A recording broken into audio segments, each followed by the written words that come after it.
Dustin Miller, PolyInnovator.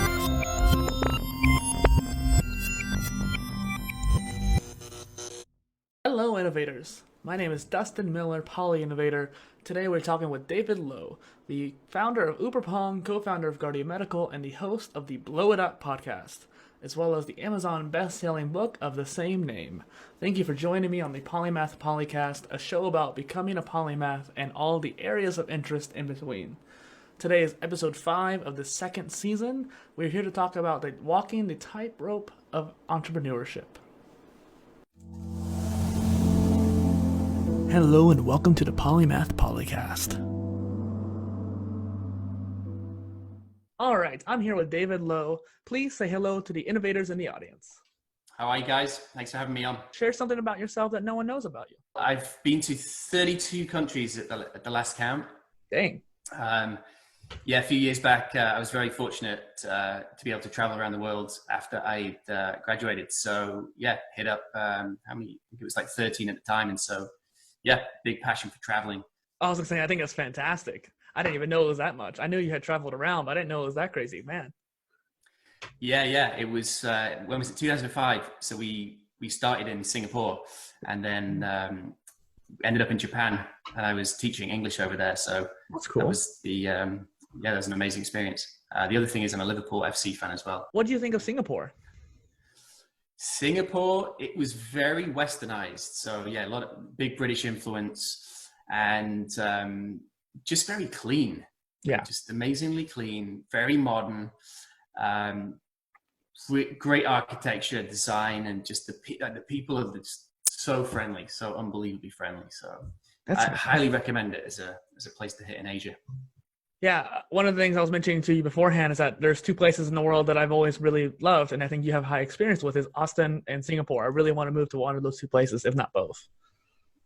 You should do both. Yeah, let's do both, one to the other, and then go back. If in doubt, do them all. Yes. Well, that's kind of a good life mentality too. If you don't know for sure, if you're like, when in doubt, just go ahead and do it. See what happens. What's the worst that could happen, really? Exactly. Well, let me tell you, both places very hot, very humid. When I hit Singapore, I think it was February, and it was very humid, cloudy in the 90s. Oh, Austin, man. You feel like it's 100 degrees in Austin every day, and extremely humid. So your hair kind of like, you get almost like a. Where are you at now? Every day. I'm in San Diego, California. Oh, nice. Have you ever been to Coronado, right next to it? I was there like a week ago. Nice. That was one of the few places in California I've been to. So. Well, they opened up the promenade and the beach there, so that was kind of busy.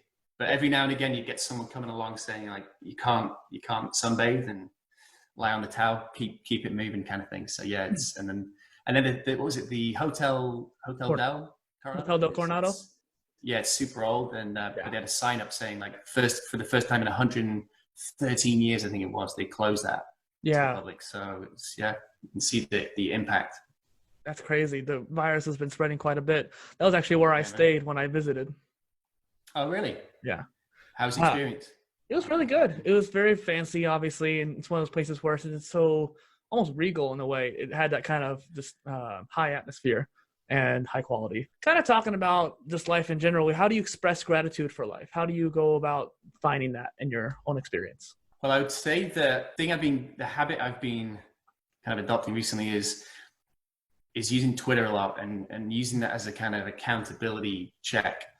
And so, if something good happens, I'll tweet about it, get the conversation going. If I see someone who's expressing their gratitude on there, I can kind of obviously comment on that. I'm trying to incorporate that into kind of my daily incantations. I got a life coach a little bit ago. So that's been part of developing, a sense of gratitude and a stronger mindset. And then I sing as well. I'm grateful when I'm singing in the shower or anywhere in the house. Oh, that's funny. Just kind of, you can just hear the echoes throughout the whole place. The distant shouts of the neighbors going, keep it down. Yeah. You're out of tune, mate. What got you into singing? Well, actually, funny enough, I'm British, so that's sort of my DNA. Got a good music history over there. Started off playing violin, then switched to guitar. And then I got in a band in Austin, as everybody does. It's like the biggest cliche, join a band when you get to Austin. So I started playing guitar, and we didn't have a singer. And so straight away I put me, volunteered myself and got singing. And then we did a bit of recording as well. So That's cool. It was a lot of fun. Well, and the point of this podcast is being a polymath, a jack of all trades, so and that kind of mentality. So it's one of the reasons why I was asking about your life and your gratitude, because I felt that you kind of embodied that jack of all trades mentality. And I was curious to see what kind of areas that you've expressed in that. So entrepreneurial, singing, I can see that kind of coming about. What do you think? I'd say, being an entrepreneur, you've kind of got to, you got to put a lot of hats on and be able to sort of jump around and be flexible. So I would say, I'm trying to think back now. So I used to work in my dad's business. He was a bit of an entrepreneur. So kind of, learned quite a lot from him. And then started doing, while I was working for people and getting, frustrated, I guess. And, they weren't doing what I wanted them to do, kind of thing. I know that feeling. Yeah, you know it. I'd make suggestions to them, and then start doing little entrepreneurial things. This is like way back, but when I was working in a pub in London, actually, again, getting bored and wanting to be creative. So I said, hey, your menus suck, and people are kind of looking at them. It doesn't reflect your brand and feel and everything for the pub. Can I design, new menus for the pub and for the restaurant section as well? And so they said yes to it, and I ended up getting paid pretty well on top of my regular salary. And it was literally using a hack version of Photoshop to just, be creative. And it was that creative outlet, but at the same time, it was being entrepreneurial and, making some side cash. So it was like side hustle. So I'd say, it could be something as simple as that, or it could be being on eBay or Facebook Marketplace, buying something for one price or getting it for free and then flipping it for, margin, going all the way up to, leading companies and teams. Yeah, definitely. And I think that whole mindset behind how you wanted to make things better, you wanted to really improve the experience, not only just for you as an employee and helping your customers in that regard, but you wanted to really kind of improve that whole overall experience. You wanted to make sure things were effective and efficient, that kind of thing. It seems for sure. Yeah. You want to make your almost personal mark on something, but at the same time, you want to elevate the brand or the, whoever you're collaborating with, you want to elevate them as well. Yeah. And I'm sure as a pub too, you're kind of the face of it, which as an entrepreneur, you're the face of that company that you're building. What makes a great entrepreneur to you, do you think? I would say from what I've seen in my life, it's people doing it differently, whatever. I always use this line that I heard from a British entrepreneur a few years back on a show called Dragon's Den, which is the British version of Shark Tank. And it is observe the masses and do the opposite. And so I kind of live by that in a sense. And so any entrepreneur I see almost like gets my respect. They're doing just that. So they're taking an industry, they're disrupting it, and just injecting passion and something else to it. Yeah, that's taking the industry in a different direction. Or they're creating something from scratch and developing new industry. It seems like to you that entrepreneurship is that passion meeting creativity in a way.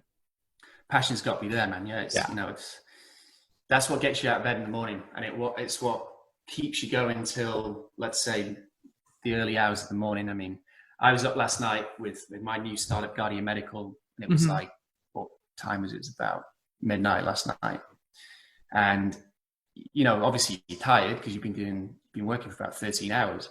Yeah. So you're tired, but at the same time, there's the passion's keeping you going. And then you're up at, 6 a.m. the next day to go again. And so it's interesting how have that. You have to have that grit, so to speak, to get up early and stay up late, that kind of thing. Yeah. And if you do, immediately, like there's people who work 6 hours a day, and they'll get into work exhausted and they'll leave work exhausted. In fact, they're exhausted for 6 hours or 8 hours, however long it is. That's a sign that you're in the wrong place. You know what I mean? Right. And you've got to change that. Be it, I don't know, be a musician on the side, be an entrepreneur. That you really express that. Yeah, exactly. Try some e-commerce, try and develop a product on, on your website, whatever. But it's you got to have passion. Yeah, one, you got to have that like reason for getting up in the morning, like you said. Even just this morning, I was up late last night with you. I remember messaging you around midnight, I think, my time. And I was going to say I was kind of working and messaging you at the same time, but that's it, isn't it? It's we're doing the, let's say, the core business, like whatever it is, the main thing, and then there's the extra stuff that we're developing. That's an entrepreneur. Yeah. So they're the, like, again, going back to what you're saying there, what makes them stand out to me or to anybody almost, it's people who are developing things and they're doing that almost hobby is becoming their life. Like it's not work anymore. It's a kind of, it's their life. It's the mental shift. It's their journey. That's what it is. Journey. Perfect. I couldn't say it better myself, really. It's the journey of it, so to speak.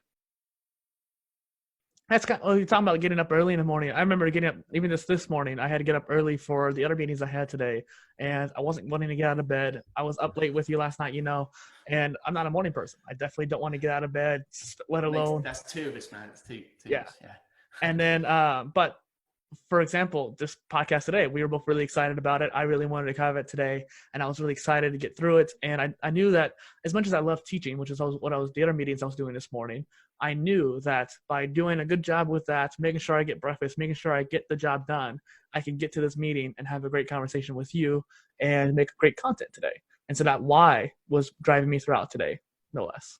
I understand. I get what you're saying. Well, I feel you because, up late last night, thinking about today.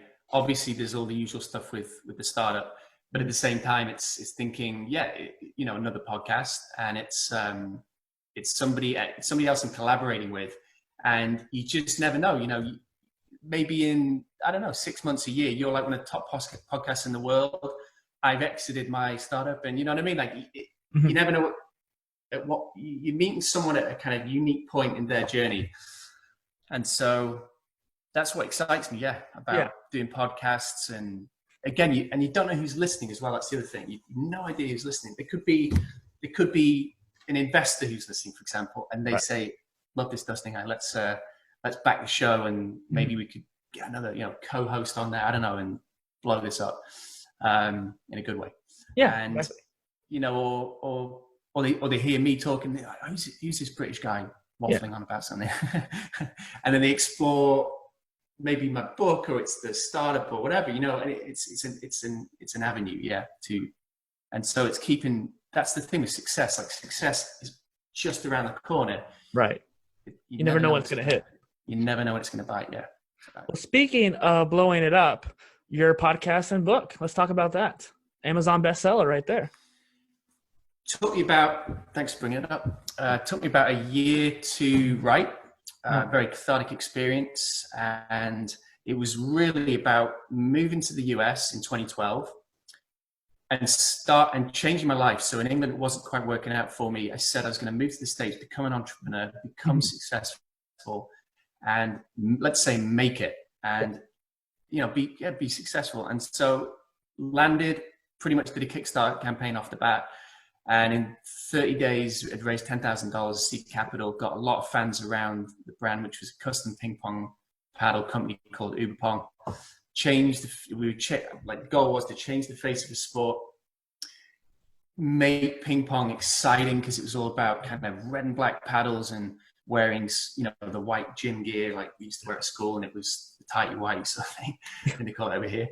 And it was just, the whole perception of that sport was not good. And so I thought America's a perfect place to sort of disrupt this sport, and it was getting into kind of a lot of companies, and in like very quickly we got on national TV on Extra TV with Mario Lopez and Maria Menounos, and then all the big brands just suddenly started coming, and they were like, "Hey, we haven't really seen this before. Can we get 100 paddles for whatever MTV and for our companies?" And then of course all the tech companies were getting ping pong tables in there, and it was just so anyway, I ran that for 5 years. That was my first company I'd sold, and it was at that point we were selling in, like, I I think 60 plus countries. And I thought entrepreneurs it'd be really helpful if entrepreneurs could read about that experience and learn what I'd done. You know, I made a lot of mistakes, and I put those mistakes in the book. So it's a little bit like you get a lot of books like, do it this way, do it this way. And it's to inspire people to start businesses. That's the key. But a lot of entrepreneurs kind of say like, do it this way, or no, you know, the highway, my way or the highway. And it's like the whole life cycle of the business. That was what I wanted to convey. And then, like, from start to end, so to speak. From idea phase right through to exit in one book. Rather than breaking it up into different books. It's like one book. Well, you condense it down to one space, and I think that's very actionable for people when reading it. Like, hey, I can start with you, and I can finish with you. Yeah, exactly.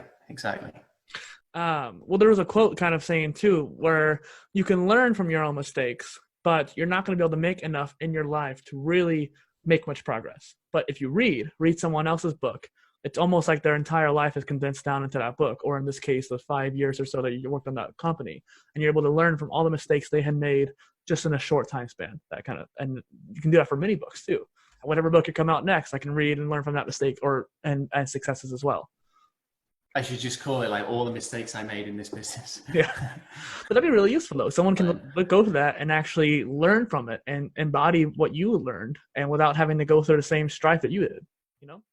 Yeah, and there's a lot of books that, you know, like how to be a millionaire, how to make millions, you know, how to be successful, and then you end up reading them, and you realize that at the end of the book, you made the author the millionaire. You know what I mean? Like, you kind of feel like it's a bit of a scam. So it's like, let's talk about mistakes.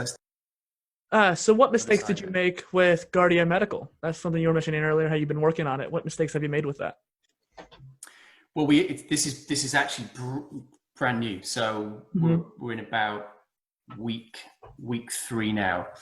After week 2 after launching the website. I would say mistakes so far, you know, getting. Or how about this? What mistakes have you made with Blow It Up or Uberpong, something like that? Sure. So with Uberpong, I mean, I would say the biggest mistake was launching the Kickstarter campaign and not having the community in place. So it was very much kind of put it on Kickstarter, rely on that community to fund the project. And that's, the community on Kickstarter? Yeah, exactly. Okay. Exactly. So I realized I was kind of a little bit naive. I thought if I put it up there and it's been approved by Kickstarter, they're going to say, this is the hot thing. We're going to feature it as a trending product. Everyone's just going to flood in and fund it in a day. You know, you hear about these stories like people getting funded in an hour. Right. And I was thinking, it's going to be Uberpong. And it didn't go that way. And I realized I had to actually hustle, rally my kind of friends, family, connections. And then very quickly, because again, I didn't have any press connections in the US when I moved over. Right. It was like, get out there, hit the sidewalks and actually make press connections very like in a heartbeat, and then get them to write about you quickly so that could then trigger what you call them, pledges on Kickstarter. Yeah. So, and you try right now going to like a blogger, anyone in the media, and saying, I need this like out in a day or two. They're going to tell you we've got the editorial calendar. Yeah. It's going to be live in 3 months, or don't like you being this pushy. Right. Go away. Yeah, they're very hard about it. I mean, I'm a blogger. If someone came up to me like that, I would have to like really consider it. Like, what is this guy's purpose? What is this guy trying to do with this? And as someone who's been on Kickstarter for almost a decade now, as a viewer and as a person who has backed many projects, I would have a hard time like saying like, hey, what is this guy trying to do with it? Is he making a book? I would have to like really look at the video that you make and really kind of make my opinion based off of that, like being as a community on there. So what does like Kickstarter, Indiegogo mean to you? What is that kind of platform from your perspective? Well, when I first came across it in England, I just like the first word that came to mind was opportunity. And I thought there's a lot of entrepreneurs out there, and let's say they're in their bedrooms, or they've got a full-time job, they're working on this late at night, and this is a great platform to give that opportunity. And I think it started out for musicians and filmmakers, and that was the channel that they could use to get things funded and off the ground, get the first early fans, or take the fans that they got and give them the kind of special edition product. Right. And I was just excited about it because I was seeing all these kind of cool projects getting funded, and then I thought of the idea for Uberpong. I thought that kind of fits pretty well into crowdfunding, and then I chose Kickstarter as the platform in it, and it was the hunch was correct because it got funded. Well, it's interesting to see what projects are on there. I've seen a lot of video games get funded on there. Oculus Rift, like one of the major VR headsets, that's something that's been off of there, and I like how you were thinking that it's an opportunity, so to speak, and not only an opportunity for you, but also for the people on there as well. The community, when they see something cool like your like Uberpong and interesting projects like that, they really want to back it up. That's why they're on the platform itself, is to be that kind of person. Like, hey, take my money, go build this, and I want to just have a little piece of it in the long run, that kind of thing. And I think also it's it's like I said, it started out in music and film, like what was created, and then it kind of went across into business and product, like other products, and then it just became the all-consuming platform. So I like it. I like things like that, and I think now you've got channels like Twitch and like IGTV, and there's TikTok coming in, like people being very creative and creating content, and it's making almost personal brands out of people pretty quickly, and then they're using that as a springboard to for the personal brand. And so, well, speaking of springboarding, a lot of people like TikTok, there's a lot of virality to it. You can get pretty popular really quick. I went from 200 followers to 900 in a week, and it's just one of those things where if you have that big crowd on there, there's not much you can do with it. You can't convert them, you can't really entertain them very much. But if you take that crowd and bring it somewhere else, like on Kickstarter or like on Instagram, it's where you can have a little bit more interaction. There's a lot more effectiveness to it. How did you get your Kickstarter to be so successful? You said you had to go reach out to press. Was there any kind of growth hacking involved? What kind of marketing did you do? What kind of thing? It was pretty much just start with local press and then kind of hope that other outlets saw that, or I could take the local blog post and say to someone in another state like California, hey, we just got featured on this. Yeah, want to do something in I don't know, conjunction. Like that. Yeah. There you go.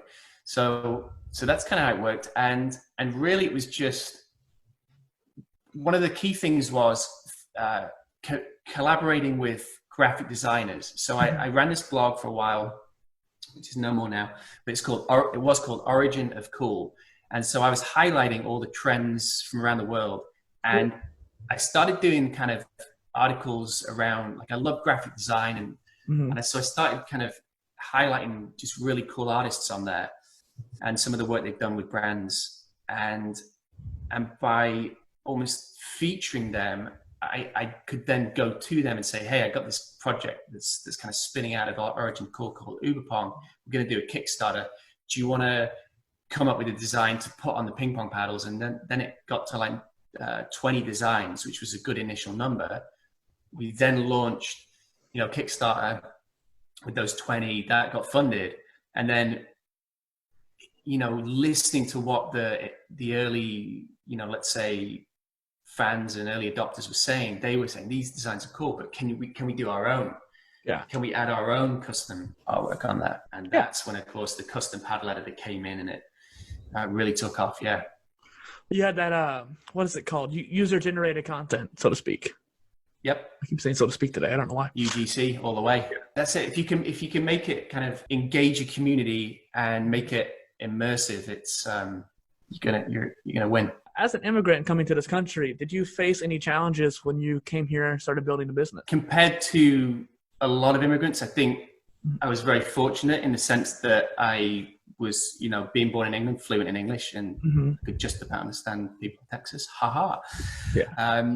But yeah, very, very fortunate in that sense. And I think also just there's that feeling in the US, but even Texas as well, where everyone thinks you're related to the Queen. Are you royalty? Yeah, pretty much. There's that sort of regal air in their minds, which can definitely helps. So I would say, that was that helped. Apart from that, it was just getting the early partnerships in place. So, going to a printer, like finding the right printer, finding the right. Initially, it was like a carpenter who was hand making the paddles, because initially going to China it hadn't worked out, so we went with kind of handmade. I'd say overall, just going from like one of the biggest challenges going from London in England to Austin, Texas. I mean, it's a big kind of culture shift. So yeah, especially Texas, no less. It's one of the few places in the U.S. It's very strong of opinions and personality, so to speak. Yes. Yeah. I mean, they call it the what is it? The blue island in a sea of red. Yeah. And I would go with that, but overall, it's still maybe not as, say, liberal as California. Right. I wasn't even thinking politics too. Just very opinionated in general. Like everything's bigger in Texas. You got to have big everything, so to speak. It's just kind of one of those interesting mentalities, I think.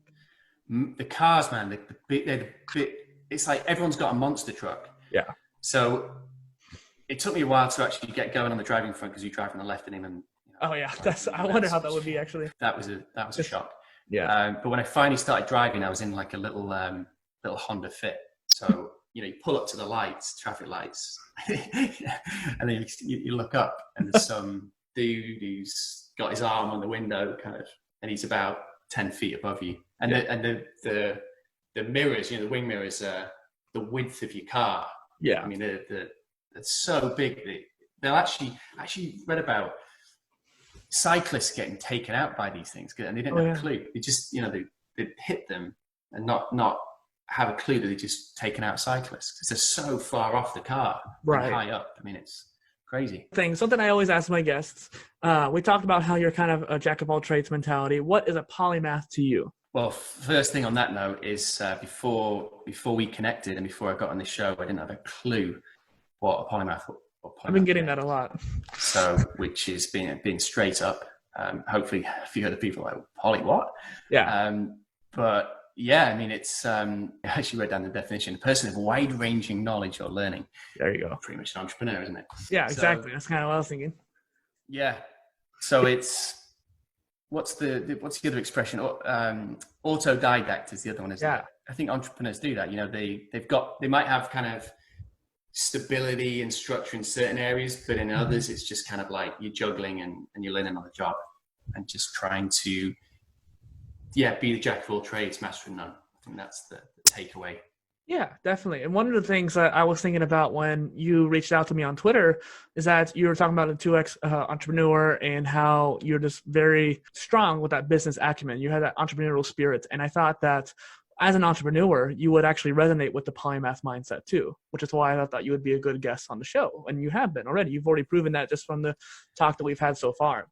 And it's interesting how you're saying, like, as a polymath, and not as as a polymath and as an entrepreneur, you have to be autodidactic. You have to be a self-learner. You have to teach yourself all these different things because oftentimes you're on your own or with a co-founder, but that's it. You don't really have any help. And so it's interesting how you have to really teach yourself all those little details to really progress and be successful. You're right. And I think there's a lot of people who, I hear this every now and again, and people say, I don't understand this, or, even more common now is getting on I saw it the other day, getting on like a live Zoom call and essentially saying like, I've got this idea. How do I do it? Like they're waiting for a prescription, a step-by-step, like the person's speaking and they're saying, you need to go away, do this and this and this and this, and you're going to become successful, millionaire, financially free, whatever, delete is appropriate. Move into your dream house, move to achieve the American dream, Caribbean island. The American dream. A lot of people need to just do it, and we've got the internet, man. That's the other thing. We've got the internet. Like we're living in an age where I can go on and you could ask me that, like, polymath. Like, what does polymath mean? Yeah, back in the day, it was like, go find the Oxford Dictionary. Yeah. And flip through, find it. Now it's like quick Google search, got it. Not only that, I can see content around it and I can see maybe leaders in it. And then I can kind of start listening your podcast and learn more about Polymath. Yeah. And then I learned about your desire to change education and self-innovation, all this kind of stuff. And so that, from not knowing what Polymath meant yesterday, by maybe the end of today, I'm an expert. Yeah. Well, there's actually I'm not kidding. I'm not kidding about it too. So it's interesting how you might actually be quite an expert in the field. Well, hopefully, it might take a little bit longer to master it than 24 hours. But you know what I mean? Like you can stay ahead of the curve. You can be learning. You can always be learning more about the subject and staying ahead of, say, your competitors, or you can be the best entrepreneur you can be. Well, and I think the really kind of beauty of polymathy is that our world has been conditioned to be a specialist. When you go to college or school, secondary school, they're all focusing on specializing into one kind of field. Polymathy is really beautiful because you can do multiple different areas. You don't necessarily have to do them all at once too, but as an entrepreneur, you have to be doing all these different things at once. But polymathy just means that you're a master of multiple skills and having that ability to be great, be a specialist in multiple areas, so to speak, and then be able to find innovation between them, which I think that innovation, that self-innovation too, because you're doing it yourself for the most part, is key to that entrepreneurship. Where do you see digital entrepreneurship in the future? Well, I think with coronavirus worldwide, we're in a situation where we were either, there was an article I read a few years back, and it was saying how by 2035 there's going to be 1 billion digital nomads, and remote work was still being seen as this kind of like little movement and slowly gathering momentum. And coronavirus has forced a huge percentage of the workforce into the home, and so we're doing video calls we never did before. We're doing we're maybe trying e-commerce ideas. We're having to pivot because maybe we've lost jobs because a huge amount, I think we're nearly at 20% now in the US for unemployment, 30 million Americans, whatever. So it's huge, like staggering number. And so being online, that let's say adoption rate is going to spike. And then being entrepreneurs, being digital entrepreneurs, that is, again, you're going to see this, you're going to see the hockey stick. There's going to be way more people doing that. Well, and one thing I've been seeing is the change of education, but I was really curious about your opinion about the digital nomads and kind of business aspect behind it, because I haven't been able to think about it too much, and I think your opinion will really help guide me and the listeners to where we might be headed. Where do you think the workplace, so to speak, and living situations, how is that going to change with the rise of technology, I guess you could say? So this is my forecast. I think co-working, maybe in like 2008, WeWork started and it grew to become ridiculously overvalued at about $60 billion. Wow, they got into a bit of trouble, and they kicked the founder CEO off, and so a bit of restructuring. And then coronavirus hit. Co-working spaces, of course, are closed. And do I see us going back into co-working spaces anytime soon? And let's say those spaces being adopted massively, or that industry, that sector growing? No, I think that space will become a massive casualty. And I think that home offices will will just become more of a thing. Yeah. Like almost going backwards to home offices and, let's say, separate office spaces. So really co-working came along because people were quite isolated in their boxes, and then they made it open plan, and it was just about But now, of course, we have to separate again, and we can't share the beer tap in a lot of co-working spaces. So the sharing component, I think, is going to go away a little bit, and there's going to be less co-working, more dedicated office spaces, but way more people in home offices doing remote work. That's my take. What you're saying is there's going to be a lot more people online still, but just not necessarily co-living or co-working anymore. And it's interesting because the last guest I had on Polycast, actually, when he started his podcast, he was talking about how he wanted to meet people out in a coffee shop or go out to that particular person themselves. But the logistics of traveling to someone or traveling to meet somewhere wasn't very effective. And the co-working wasn't necessarily open at that particular point. And then the coronavirus hit. and just completely kind of derailed that. And so what we had to do is turn to digital entrepreneurship and doing it at home, making that home office, like you said. And I think it's interesting how a lot of people are coming back to their home base. It's almost back to the 1800s, where specialists like blacksmiths or merchants in the stores had their own home base. They had their home office. They weren't necessarily grouped up like they are in the past 100 years or so. So it's almost like we're going back to that, but with the, I guess, advent of internet. It's a very strange period that we're going through as human beings. And I think it's the biggest challenge it will be the biggest challenge in our lifetime. And, I speak to my parents, for example, in England, and they, their parents went through like Second World War, for example. And so, they were like stuck at home and doing whatever they were doing and worried about a bomb landing on the house and just blowing them up. And so then you get the air raid sirens, people going down into the bunkers and all that in backyards.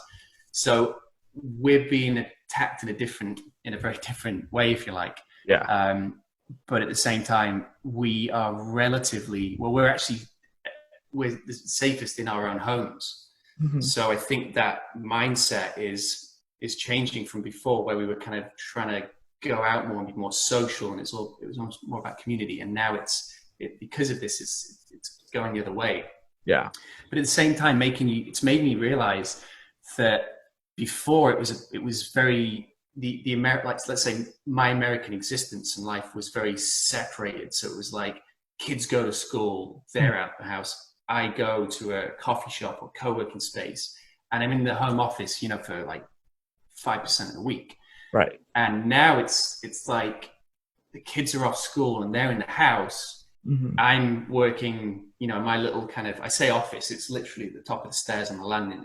It's a cool little space I've created, and it's mine, me. Control it. It's good. But then you got, every now and again, the kids will kind of be running back and forth, and it can get a little, the lines kind of cross, but it's kind of nice because at lunch, I can just go downstairs, have lunch with family.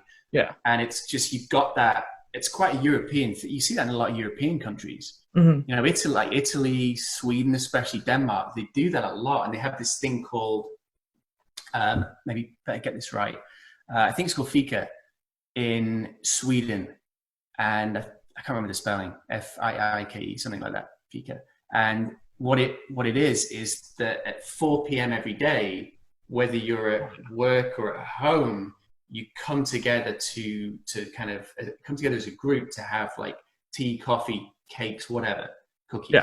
Yeah. And it's that little moment of unity in the day. I think that's a beautiful idea. Yeah. That we, at the moment, obviously it's difficult to embrace that with, let's say, people, strangers. Yeah. But in having that in the home or that idea in the home is nice. Like it's a good thing. But it seems like Americans have an issue with that. Like I think even North Americans in general, like in Canada, they probably would do something more like it. But it seems like in the U.S. specifically, there's that kind of dissonance between the work environment, the home environment, how family and neighbors interact.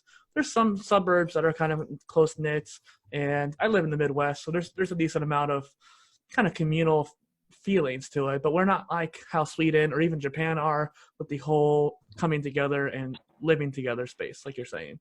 So it's interesting how we might change because of the coronavirus. All right, kind of segueing a little bit here. What are your thoughts on going viral?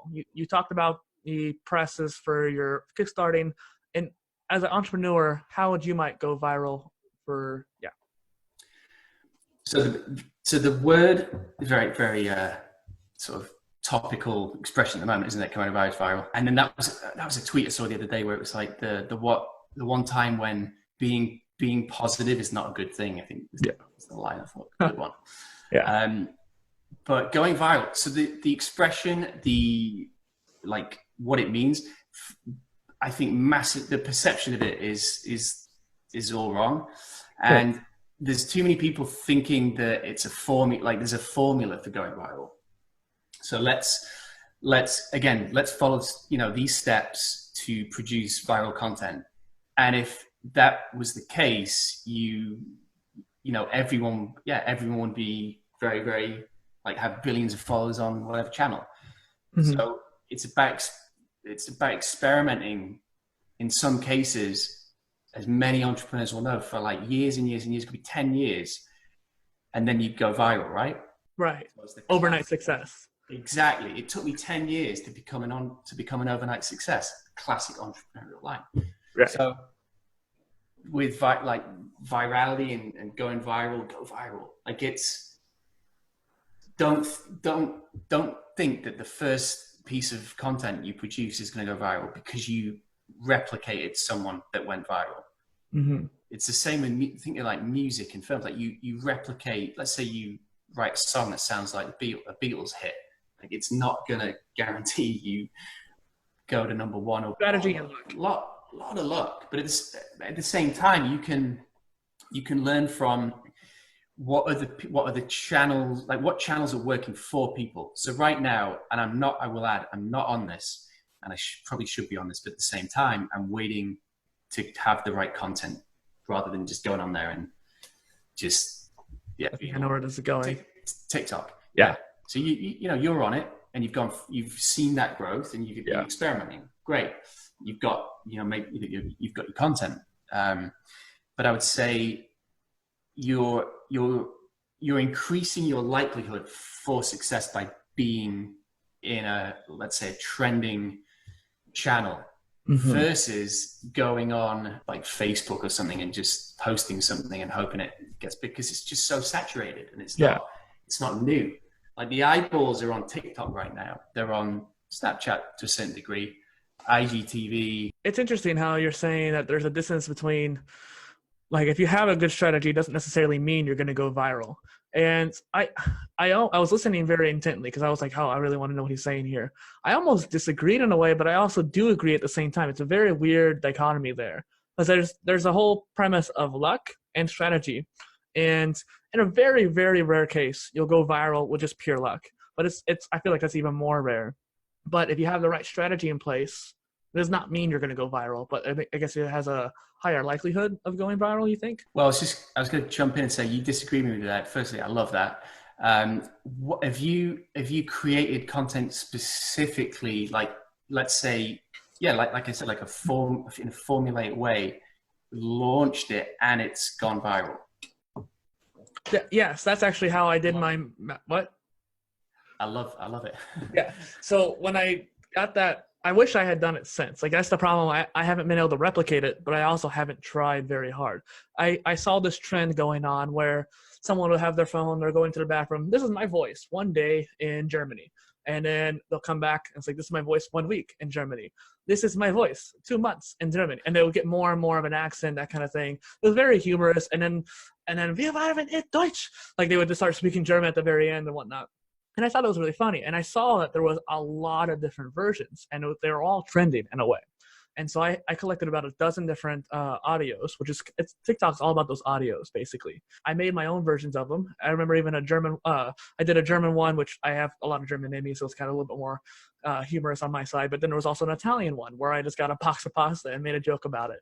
And then I was able to make a hashtag that grouped them all together. So that way, if someone saw one of them, they could click that and see the rest of them. And then I also made sure I had the proper hashtag related to that particular theme of content. And I managed to make a whole little campaign out of it. And because of that, I think that's what really made me go viral, semi-viral, not really too big. But if I replicated that in a different way with different audios, different trends, I wonder if that would be a good strategy for it, or if that's just pure luck. I don't know. So do you think it's a little bit like with a website or blog where you're optimizing it for search? Yeah. So Google's kind of crawling, like you've optimized it so that it can be found. Are you using this kind of similar technique, if you like, to enable you to be in order for you to be found? It was basically like a TikTok SEO, so to speak, because they actually have a pretty strong algorithm. I would even say on par with YouTube. You were talking about how when YouTube went down yesterday, it was not good because TikTok is still being a strong game. I don't see the content being too similar, but you are right with the whole fact that, like, hey, if eyeballs aren't there, they're going to move somewhere else. And both of them have very strong algorithms that if you optimize your videos correctly, it's going to be more likely to be found. And it's kind of hard to do that with TikTok. They are kind of like Instagram, where they don't show you if you spam hashtags, but if you use hashtags wisely and make them related to the content you make, I don't know if they actually transcribe your words and use that for the search or not, but if you relate what you're doing, like motions and speech in the videos, to the actual context, that will help you get on the For You page, as they were. That's what discovery is on there. So is there a limit on the number of hashtags that you can use? I think it's just a text box limit. So it's not necessarily like on Instagram where you have 30 hashtags. It's just like, hey, you only have 140 characters or something like that on there. You have to just, it's kind of like old Twitter, so to speak. Yeah. Huh. Yeah. We should do, I feel like this could be the catalyst for a sort of, we could do you see it occasionally, like the verses, like a TikTok battle, and we both try a campaign and measure it. Yeah. I'm using your technique to to compete against your content. Right. Well, and what might be interesting is that, like, if you do that as a brand new user, and me, I've been on there since Musical.ly, so I've been on there for almost 2 years now. And so, like, as a old user and a new user, and then we can compare and contrast, and then make another podcast about it. I like it. We can do the bar charts and everything. TikTok battle mode. We were speaking about virality and just growing in general. One thing I think is really important is globalization. I won't say globality; it's not even a real word, but globalization. What does it take to you, do you think, to grow a global brand? A lot of hours and a lot of sweat equity. Okay. I think. I mean, when you're planting the seed, if you like, you've got to kind of have an idea of where you want to go. So, although, like at first with the point, it was like, let's change the face of the sport. Okay, it starts like that, and we're just going to make different paddles. Okay, let's make this. How do I make it a global brand? That was, and one of the things that's in the book as well, and blow it up. One of the little kind of dreams I had was I just said to myself, I wanted the brand to be on the Jumbotron at an NBA game. That was the interesting future vision, if you like. Because as I've been to some basketball games in the US, a kid like 9 years old, and it just caught me. It just really captivated me. It's a very unique experience. Yeah, for sure. And when you see it, like, there's nothing really like that in England, because it's like football or soccer. You've got the pitch, and you might have the advertising banners around the edge, and you might have your scoreboard sort of thing, but it's not as commercialized. So yeah, Jumbotron kind of hanging over the court is very unique. And so fast forward, whenever it was, like, trying to think, 4 years, and I'm on the field at Dodger Stadium doing a celebrity ping pong tournament with Jimmy Kimmel and Clayton Kershaw, all the Dodger players and all this, and I look up and the Ubipong brand's on the what you call them, the screen, like the big huge screens going around the side of, or the inside edge of the ballpark, and then we got put on the big screen as well during it. So it was kind of like that. It wasn't the same exact thing like on the Jumbotron, but it was, the point being, like, if you're thinking about making a brand global, like that's where you start, right? You've got to think, I want this to be a global brand, and then it can become that. Whereas if you say, I want this to be a side hustle that enables me to make a few extra $100 a month, that's exactly what it probably will be. Yeah, you've set the ceiling. You've said, this is my limit, and I'm okay with that. So if I'm not okay with that. That's good. Excellent. So if you smash through that ceiling, right, and say you keep pushing it up, you raise the bar, and you say you want this to be a global movement, right? Right. PolyInnovator, global movement. Change education. Yeah. Well, and I think you and I both are kind of the same mentality, where we want to innovate, we want to create new things. We're both creatives in that regard.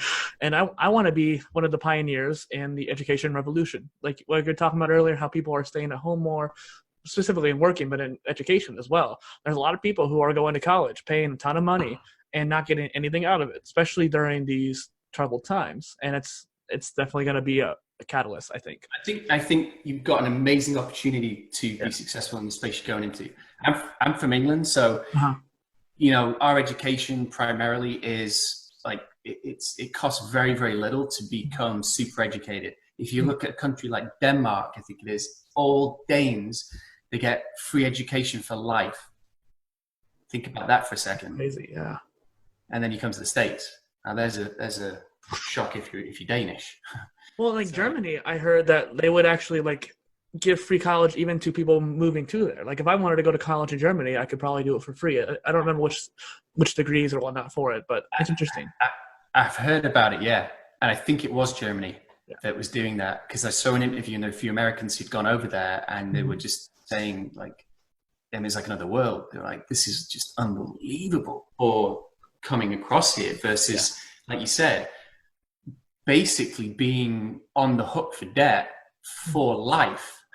Yeah. In some cases, Well, and it's not even worth it half the time, because you don't necessarily, I'm not saying anything about the education system, but I feel like you don't learn nearly as much in college than you would on your own. And honestly, most colleges, you're basically studying by yourself with a textbook or with a group of people, and you might go to a lecture hall, but you can just watch online lectures as well. It's about the same experience for the most part. It's a networking that really is the beauty of college, which if we had an alternative like co-living or something like that, there might be a premise behind not going to college. I'll say that to people who've just, let's say, just been accepted, and or they've, it's the first year when they're freshmen. Open your textbooks and look at the little C, look at the copyright. When was it written? It's probably, 10, 15 years old, 20 years old.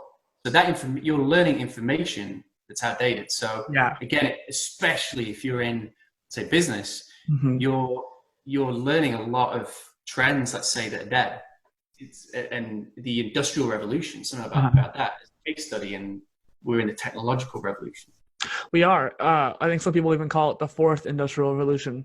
But like something with business, for the most part, the principles don't change over the past few decades. I mean, with digital entrepreneurship, it's obviously different. And I think there's going to be a dissonance between what you're learning in college and what you could actually apply on your own in the digital space. But for some fields, it might be okay to still get a degree. Like an MBA, probably not going to be much different even 15 years ago as it is today. But something like programming or digital marketing or something that's more tech-based, it gets outdated within about a year. And by the time the accreditation bureaus for all these colleges finally get done saying, okay, this curriculum is good to go, you can go start having people learn it. By the time that actually gets done, it's already expired. It usually takes 1 to 2 years for that whole system to actually cycle through. Now, if you're looking to get into the legal profession, it's a little bit different, because it's all about historical data and precedents, referencing old cases. That whole sort of, let's say, the path into becoming a lawyer, it's very set, it's very rigid, and so you do have to go through college and so on. And if you want to become a doctor, same thing. Like, you can't maybe be as entrepreneurial, but like you're saying, especially in careers like that where it's pretty set in stone, like you have to go to college for. I agree. You want to go to a professional setting like that, but for entrepreneurship, not so much. In the Blow It Up podcast, you talked about exercise and rebellion. I feel like we're kind of being rebellious in this whole mindset about education too. But what is exercise and rebellion? What does that mean to you? One of my big heroes, first quote in the book in Blow It Up is Philippe Petit, who isn't, a lot of people might not have heard of him because they're thinking of the Richard Bransons and the Mark Cubans and so on. He's a French tightrope walker, and he was the guy who came up with this elaborate plot to tightrope walk between the World Trade Centers when the World Trade Centers were up. And he's the most incredible human being, if you like. And if you don't mind, I'm going to grab it. I've got a picture with the quote on it. Yeah. Which is every day I look at this, and every day I read it. I don't know if it's. I hope life will be lived on the edge of life. You have to exercise rebellion, to refuse to tape yourself to rules, to refuse your own success, to refuse to repeat yourself, to see every day, every year, every idea as a true challenge. And then you are going to live your life on a tightrope. That's beautiful. And there's a man practicing. That's doing it. He practiced in the garden a lot. That's really unique. Thanks for sharing that. Yeah, sure. He practiced in the yard, where if he fell off, he'd land on the grass, from like a few feet off the ground. but obviously you can't afford to do that when you're Yeah. the World Trade Centers. Yeah. Well, So, you know what's very interesting is that right around the corner of my living dwelling, there is like this little garden, so to speak, with these pegs holding all the mulch in. And one thing I've been doing lately is listening to podcasts on a walk and stuff like that. And I was balancing on these little pegs and trying to not only focus on what I was doing, like listening to, but also try to keep my body engaged and try to almost the beauty of the balance and try to find myself between these two different tug and pull, so to speak, just like in life. I thought that balance was very important. So it's very interesting how you bring that up. I like it. Thanks for sharing as well your experiences. We have got, just very quickly going back to the exercising rebellion. You know what Philip Petit has taught me, if you like, in a, you know, not in a business sense, it's almost in a life sense, and taking risks and so on, and getting to the top of his game. It's really about being very disruptive and seeing what everybody is doing and just taking it to the next level, or seeing what everybody's doing and going the other way and creating your own direction. And so again, you look at Philip Petit, he's probably seen people doing, you know, regular tightrope walks in city squares, or maybe he's seen people going between houses, I don't know. And then he said, but that was his big dream. Like very, very early on, he talks about it, and he drew the World Trade Centers just on a napkin sketch, and then just drew the little the tightrope with pencil between them. And that napkin, simplest sketch, that napkin represented his future dream. Like that was his dream, but it was the future reality. And so things like that, like, yeah, napkin sketches, man. It's almost an entrepreneurial call card right there. It's as basic as it gets, but at the same time, it's, you know, there's a lot of people sort of write all the goals and make it really technical and do spreadsheets, and then they get buried and lost. And it's just one napkin on a wall. That's pretty much what he needed. So I think, yeah. It reminds me of Jim Carrey. He was living on a couch, I think, and you know the story where he wrote himself a check for $10 million, and then about 10 years later, I think he got a movie role, and he was able to he got a check for the same amount of money. And that almost law of attraction, so to speak, where you just put your mindset towards that one singular goal and put all your effort into it. How simple is that? Getting a blank check and just write a number in it.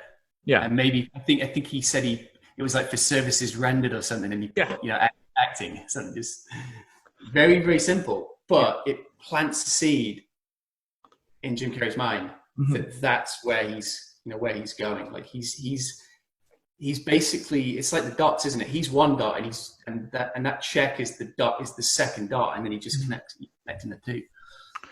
And it's interesting how, for those people who aren't really too interested in the law of attraction, kind of the floatiness of it, it's almost like programming the subconscious in a way, where, like you're saying, connecting the dots, and your subconscious is a lot more powerful than people realize. And if you're able to plant those thoughts, like you were saying, the subconscious will do the work of connecting the dots for you and being able to really achieve your goals through that subliminal programming.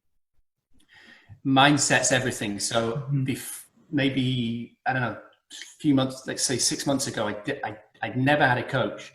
And so I was doing, you know, being an entrepreneur, doing my stuff. So I was, let's say, physically there. I was doing I was working hard, but my mindset was not there. And it's like, if you think about it like a muscle, it's very weak. And I was getting disheartened too easily because that muscle wasn't as strong as it could have been. And so when my coach started saying things like, where the mind goes, energy flows, that's like, whoa, you know, it's that spark, if you like. And then she started telling me about incantations. And then, so every day I'm waking up, I've got, you know, you create your own incantation, which is essentially just something that you read with a lot of vigor and passion, so that it's almost like you're forcing those thoughts into the world. And you do that daily, and before you know it, everything's changing. Like the way you stand, the way you talk, the way you breathe. And then maybe something happens and it's a setback, and normally you know, go into a state of depression, whatever, drink, delete is appropriate. Now suddenly you've got that muscle and that tool, and you can call on that if you like, and then so it's much stronger now, and so you can take that setback and go, okay, how do we bounce back from that? Mm-hmm. You hear about a lot of people like the sort of Tony Robbins 10 second, nice, I forget the number. I think it's 10-second countdown. Mm-hmm. About that, and it's just you get the setback and you literally just out loud count down from 10. Simple as that. And you're focusing on numbers. You're focusing on the 0 being the reset. Yeah. And then you go again. Versus stewing in that negativity for many, many weeks, days, years, whatever. Like that can stay with people for years. Mindset matters. Mindset matters, yes. Speaking of setbacks, so for some reason, I've had a lot of tech issues with podcasting and video creation. And like, for example, I had, for some reason, my visuals on my screens. I have a nice computer that I built, these nice screens here, but there was like these flickering and almost like the screens were breaking down in a way. But it was just the technical problems with the graphics card. For some reason, it got so bad that I had to completely reset my Windows PC. And I was having issues with the playback. Everything would skip or not want to play at all. And there would be issues with the recording, how there would actually be failures in the recording because of the system for some reason. There was just some kind of technical problem. And a lot of people would give up after that. They'd be like, this is too much work. I don't want to do this anymore.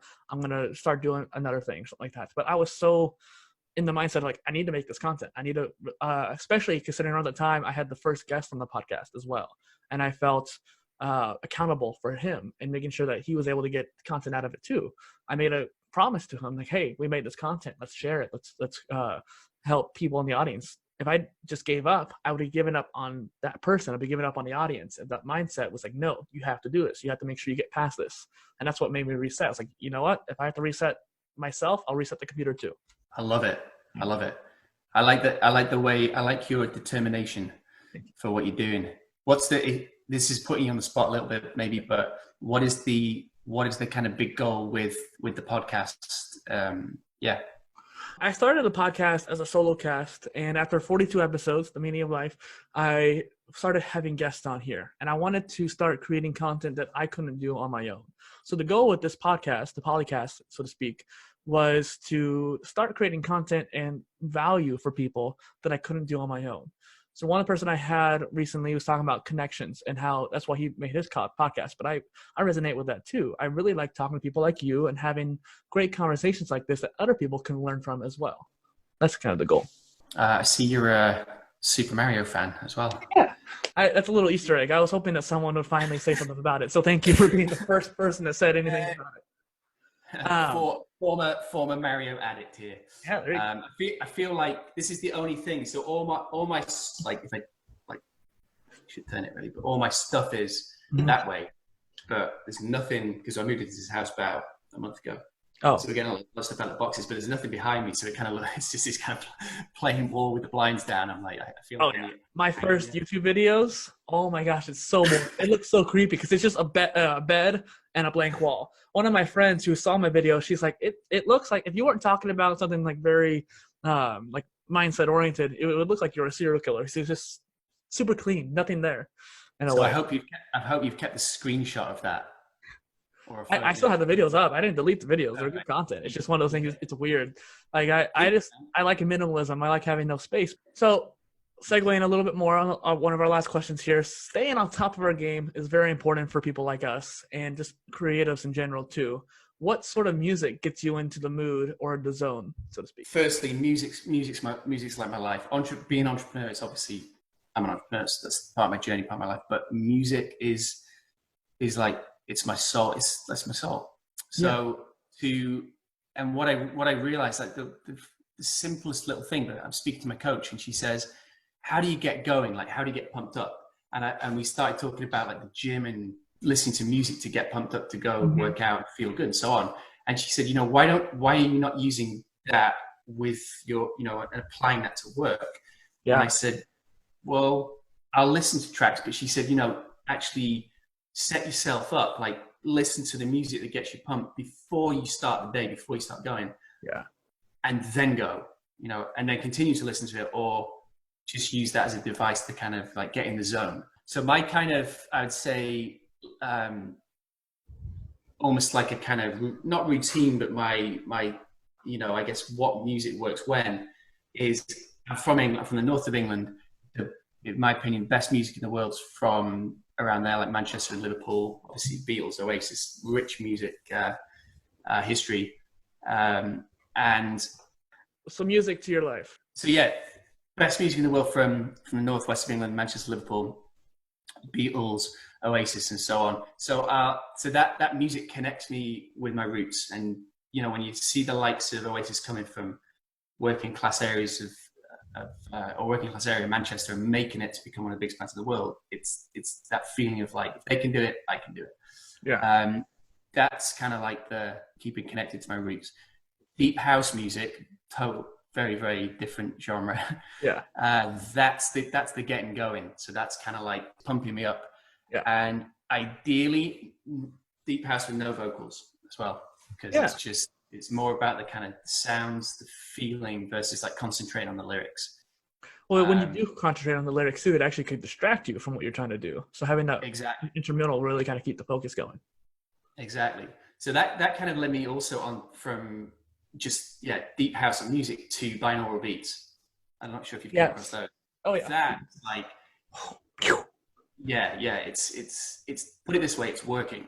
Oh yeah, definitely. It doesn't work for everyone, and I think I actually read it can have adverse effects in some people, which is interesting. But interesting. There's one, and you put the frequency on, and I think it's called Euphoria. Okay. And it's alpha wave.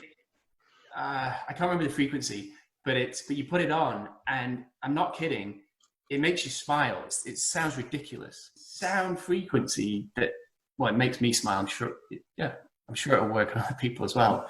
But you feel it. It's the weirdest thing. But the frequency you listen to feels like someone's literally just hugging all you, pulling mouth up. Even if you're down and you're exhausted, you're smiling, and it's the power of music is really powerful. It's really interesting how it just can change your mood dramatically.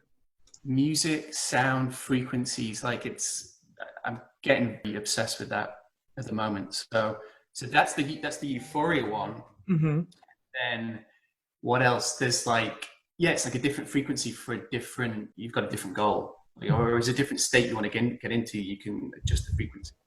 Yeah, there's beta for focus and relaxation, and then there's alpha for like meditation, and I think also that are kind of like high state of consciousness. And meditation helps with that as well, which is interesting how using meditation in conjunction with music and binaural beats can really improve an entrepreneur's overall just mental acuity. Definitely. So I found like, let's say, winding down, occasionally have a glass of wine, classical music, and after that binaural beats, which will be almost like there's like a fatigue one.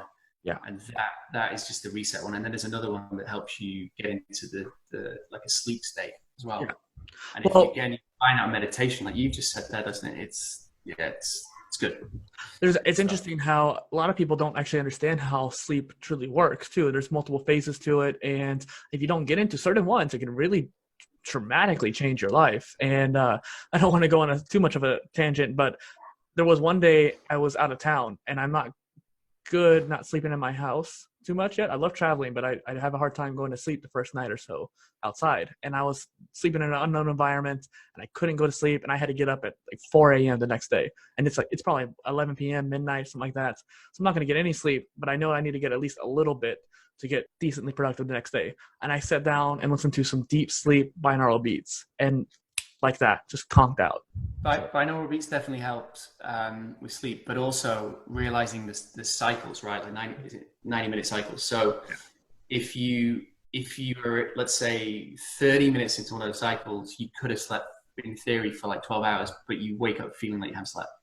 That again is like mind blowing. So you could sleep for about, let's say, 4.5 hours, whatever the 90-minute cycle is, be 4.5 hours and wake up feeling just totally fresh.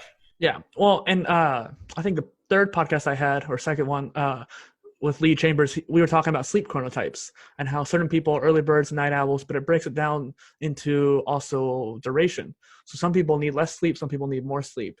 And understanding your chronotype can really dramatically change how you affect your sleep schedule. I resonate with you quite a bit on the whole music being so important to your life. And one of my old friends who I grew up with, he'd always make fun of me because I would always have to listen to music while doing things. And I don't know if he came up with it or if I came up with it, but we were talking about how music became like the soundtrack to my life. I had to have a soundtrack. And it's like, yeah, I do. I understand. You're right. Got the playlists. Yeah. One thing I don't know if you've really got into, but epic music. It's a whole little genre where it's basically like trailer music. So if you watch a movie trailer, that music in the background, the epicness, so to speak, listen to that before working on something. Do you have any channels that you subscribe to with like live streams or any you can recommend? Because I'd love to get into that. Film music was one of the catalysts early on as well. Like, ooh, obviously depends what genre you like, but things like the Rocky theme, like classic, the Rocky theme, Superman theme, man, Star Wars, amazing. It's amazing. Yeah. It's a great piece of music by John Williams. John Williams has done all the best stuff. Yeah, John Williams especially. One of my favorites right off the bat is Two Steps from Hell. It's a band that's been around for a while. Thomas Burgerson, I think, is his alternative name. I gave you a link to a Binaural Beats that I really like, and I put that in the description for people who are interested as well. I haven't found anything else that's better than that online, but if you know one, let me know. Is there any music that you really like? I got one. I just remembered. Cocalino Deep. And I'll send you the link. Yes, please. And what he does is, it's a nice idea. He'll get a movie that he's seen, like a classic movie or a recent movie, and he will make a deep house playlist around, like inspired by the movie, and then insert quotes from the movie at the beginning and end to frame it. Like, beautiful. So what is our call to action for the audience today? Call to action is, I just recently co-founded a startup called Guardia Medical. We help 330 million Americans to stay protected, obviously with coronavirus doing the rounds, with non-medical and medical grade face masks. We'll also be supplying things like sanitizers, gloves, it's called PPE, so it's personal protective equipment. We'll be providing those to a lot of hospitals because there's a massive shortage in the US, which is kind of incredible. But we're really solving the PPE shortage, and so we're helping hospitals, and we're also helping a lot of people like business owners, restaurants reopening, and so the owners can give their employees masks, themselves masks, even customers in some cases. Airports, we're doing a lot of deals with airports because obviously people are starting to travel again. They need to make sure that they minimize the spread of the virus. Yeah, and then even things like we learned yesterday with Uber, all of their drivers are required to wear masks, and so we're seeing a lot of almost legislation coming in where it's mandatory for people to have to wear masks, and so we're helping just anybody in those situations to kind of get back to normality. It's amazing. And thanks. And so we just launched a couple of weeks ago on Guardia Medical. It's Guardia. It's guardiamedical.com. Follow us on Twitter, please, at Guardia Medical. We're also on Instagram at Guardia Medical as well, and Facebook, same username at Guardia Medical. Quick shout out for the book that I just launched, which is called Blow It Up. It's available on Amazon as obviously in print, and then an ebook with the audio book to follow pretty soon. You also have the podcast as well, right? Yes. So that's I chose to publish that on Anchor. The URL for that is anchor.fm/David J. Lowe, which is Lowe. So have a listen, comments, thoughts on that. If you want to be a guest, I put a few just pick me. First guest. You want to be the first guest? Yeah. Let's get you on. All right, deal. Set that up afterwards. Yeah. Done deal. Number one. He's number one guest. Excellent. So if you want to be guest number two behind us, then, or fight for the number one spot. Yeah, I was going to say Twitter. If you want to be on the podcast, Twitter at David J. Lowe. I'm on Instagram at English Dave. And then I'm on Facebook. I have the D-Low Playbook, which is my website. So facebook.com/D-Low Playbook. And the website's dlowplaybook.com. Well, that's wonderful. Thank you for coming onto the show today. Thank you for having just great content too. No less, you were able to keep the conversation into a very interesting delve. We went on a few different tangents there with details and discussions on that. This will be on podcasts, YouTube, IGTV, D.Tube, everything. If you would share it on your socials as well, that'd be great. But thank you for coming on the show, and I'm very glad we were able to have this. Thank you so much for having me on. Dustin Miller, PolyInnovator.